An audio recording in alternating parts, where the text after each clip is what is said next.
Adventure into Fear with the Man Called Morbius, the Living Vampire, issue 24. Question: how will a living vampire fare against the wooden weapons of Blade, the Vampire Slayer? Answer: if a wooden knife pierces his heart, he won't be a living vampire any longer. Michael Morbius, Nobel Prize winning biophysicist, was dying of an incurable blood disease, so he attempted to save himself with an untested serum derived from the blood of a bat. The treatment succeeded. He is no longer dying, but to live he must roam the world by night, stalking human prey, stealing blood from others' veins. A living vampire, the Man Called Morbius. The star sun Arcturus sets slow and red on the eastern horizon of its fourth planet, a world populated by a race of mutants, by tribes of android and human barbarians, and for the nonce by the living vampire named Morbius. There it is, Morbius, the only remnant of our once mighty stellar fleet, the last starship constructed eons ago before the genetic wars. And that craft is to carry us the light years twixt here and Earth? How can you even be certain it will function after all this time? We cannot, but it is our only hold. Lord One, there is someone or something above us. The barbarians, Morbius, they worship the rocket as a god. Aye, and your race is forbidden to tread this sacred ground, mutant. I treads where I chooses, android. It's race, I's race built your god, and you as well. Blasphemer, if you refuse to turn back, you leave us no choice but to attack. Our way back to the city is blocked. Run, I, toward the ship. It's our only possible sanctuary. We can reach it if we hurry. What's wrong with you, man? You've blown whatever lead we had. I is sorry, Terran. Its race has no instinct for self-preservation, you recall. I did not realize. Will you be silent? Have no fear, Outlander. You'll never hear his telepathic voice again. And that might well be true were it not for the fact that his hollow-boned man-bat is deceptively light and agile. Thus, it is not he, but another of his foes who finds the path to eternal quietude. Blast, so many of them. The only viable strategy is to seize a hostage they dare not harm. That fair-haired warrior woman. They rally round her as if she were a queen of some sort. She shall be the one. Morbius's intent to not harm the woman, only to use her as a shield, however. Fully 24 hours have passed since last he feasted, and so her beauty and accessibility prove irresistible. The queen is a dry corpse by the time the warriors surround Morbius again, and her troops stand unmoving, stonily silent, eyes agape with horror at the foot of their god. But their numbness abates all too quickly. The fanged demon slew our queen and drank her very blood. Kill him! Aye, the ship. Open the door to the ship. Now! I shan't be able to hold them off for long. I is trying, Morbius. I is not sure he remembers. Ah, yes, that's it. I has opened the ship, Morbius. Now, what shall I? Get inside, you blithering fool, and make room for me to follow. Now, seal the hatch at once. Inside. You're certain that they cannot breach these walls? Absolutely, Morbius. The hull was designed to withstand all the rigors of space. I'll have to take your word for that, I suppose. At least you were correct about one thing. That ladder did lead us to the ship's control complex, as the diagrams we found in the city said it would. Thus, the battle and its terrible tensions subside for a time as Morbius and his bizarre allies slide into the thickly padded pilot's chairs. Why are you still so tense, my friend? The danger has passed for now. Relax. We have a long but incredibly beautiful ride before us. A ride across the galaxy to your Earth. That is where the real danger lies, in our upcoming confrontation with my ancestors, whom you call the caretakers. They named themselves that. I call them fools and madmen. But, as Morbius knows all too well, the caretakers are both more and less than that. The less, they are but one side of a rapidly escalating conflict, the like of which Earth has never seen, a war between the forces of science, the caretakers, and those of sorcery, the latter represented by the demon priest Daemon. And Morbius recalls painfully his own lover, the woman Martine, is a part of that group. The more, the caretakers are genetic engineers, born centuries ago on Arcturus 4, who crash landed on Earth in man's racial infancy, and who since have attempted to guide Earth's destiny. Now, however, they are dying at what they believe to be the most crucial period in man's history. Their solution? Create a race of superhumans to live among ordinary men, to exert subtle or perhaps overt influence on earthly affairs, to avert man's destruction of himself and his planet, and to protect mankind from Daemon's dark forces. It is a solution Morbius despises, for he believes that man must earn his own right to continued existence, that if humankind is intent upon self destruction, it should take its way. That the caretaker's super race can only impede our maturation as a species, and he has become all the more convinced since witnessing two other cases of tampering with evolution: the land within that Daemon's cat demon Balcatar inhabited, and the caretaker's own world, where a war over the morality of genetic engineering destroyed an ages old society soon after the caretakers left the realm. A war which created a race of nearly immortal mutations with no instinct for self preservation, whose only desire in life is to die. Morbius's reflections and recollections end with mind-wrenching suddenness as Eye's finger falls upon the ship's ignition, and the metal god of the Arcturians rises into the sky, sending most of its worshippers running for cover and reducing the rest to piles of devout ashes. Cut to a time several weeks later, to the ship's target planet and one of that world's more remarkable inhabitants. Blade, whose mother was slain by one of the undead on the night of his birth. Earth and the vampire slayer called Blade. Blade, whose life is devoted to hunting down that vampire and any others luckless enough to cross his path. His wooden knife slashes the night air and embeds itself in the back of this t-shirted bloodsucker, entering the vampiric heart the hard way. An instant later, Blade is down from the rooftop, another dagger already in his hand.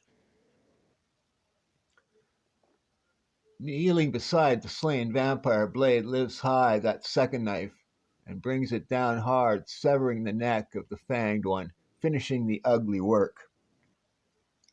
Then, a sound from the streets, screaming. He races out of the alley, and his astonished eyes behold, man, just when you think you've seen everything, a freaking spaceship! There's someone inside, cries a bystander, so Blade and others investigate and find. Weird looking dude, but he's dead. Whatever he was, Crash must have done him in. So it seems, until Blade's eyes almost instinctively glance at the late Lord Eye's neck. Lord, am I seeing things, or have we been invaded by vampire from outer space? Nah, that's crazy. I've seen B movies with better plots than that, and yet something fanged that big eyeball back there, something that must have escaped from the rocket just before it crashed. Something that can fly. Oddly nervous, the stalker of the undead glances about him and sees the macabre figure of Morbius against the moon. Holy crud, it's true. It's really happening. He watches as the figure dives fearlessly from one roof to the next, not flying, Blade notes, but gliding on the night wind. And the vampire slayer gives chase. It was not my imagination. I am being followed, but by whom? Damn it, he must have learned of my return somehow, and sent one of his cultists to hunt me down. Can't be one of Dracula's breed, or he'd have spread his bat wings and flown the coop by now. What am I up against? Or perhaps it is the caretakers themselves, or one of their supermen. They might know I've turned against them.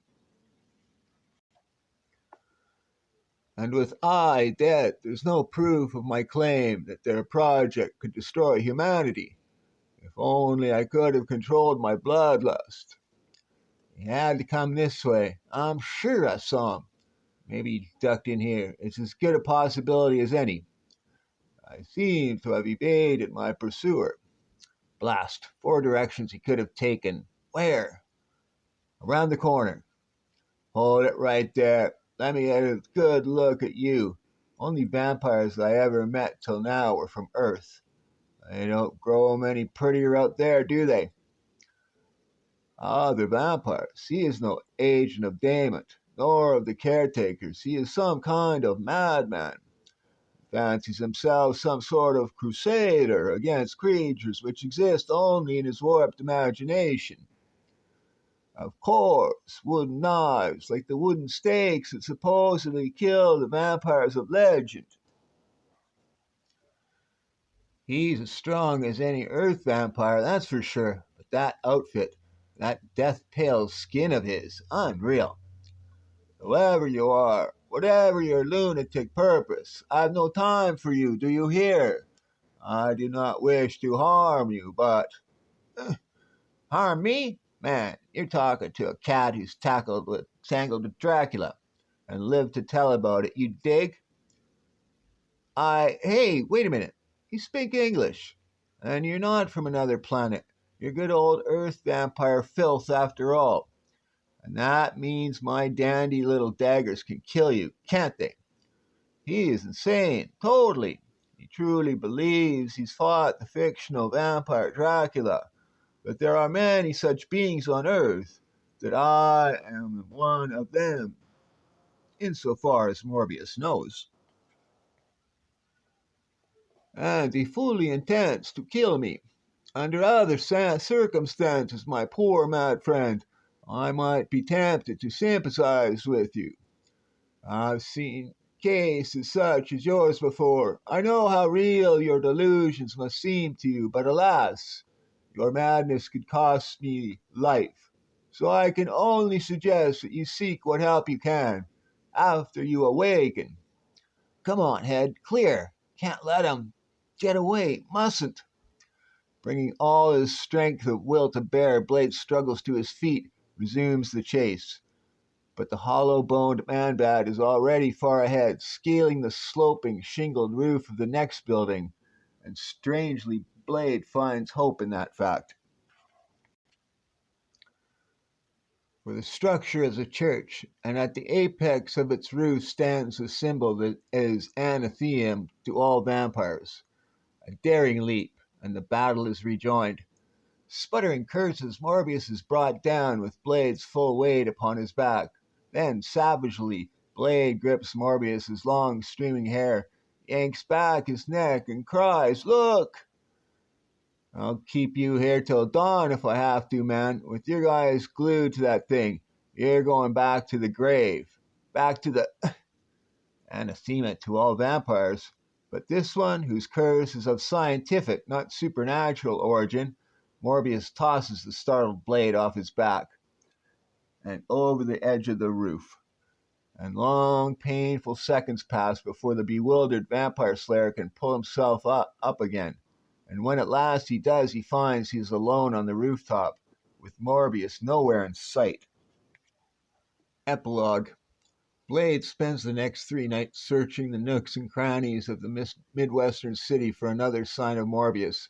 He finds none, and so departs to resume his private hunt, without ever seeing a newspaper, without ever reading of the bizarre series of railroad yard murders that have occurred across the country, from Chicago to Los Angeles. But Morbius knows of them all too well. He is their perpetrator. And the caretakers? They know too, for they monitor all human affairs, and they have a special interest in this one. Morbius has returned from his bout with Damon's cat demon alive. You see, my fellow caretakers, I was correct. His primary instinct is to survive at any cost, more so than any other Earthman. He is the logical choice to lead the children of the comet, and he shall when we offer to cure him. Next, Morbius' most difficult decision: to accept the caretaker's cure, thus possibly dooming humanity, or to reject it, thus dooming himself. The answer may not be what you expect. Whatever you expect, be here for Earth blood. The Two-Faced Man. Boy, how I'd like to be in Sheridan's place. But what chance has a guy like me got with a gal like that? Originally presented in World of Suspense #1. Get to work, Joel. I don't know why a star like Sheridan talked me into hiring you anyway, especially after you were caught stealing in his dressing room. He didn't press charges, did he? So what's it to you?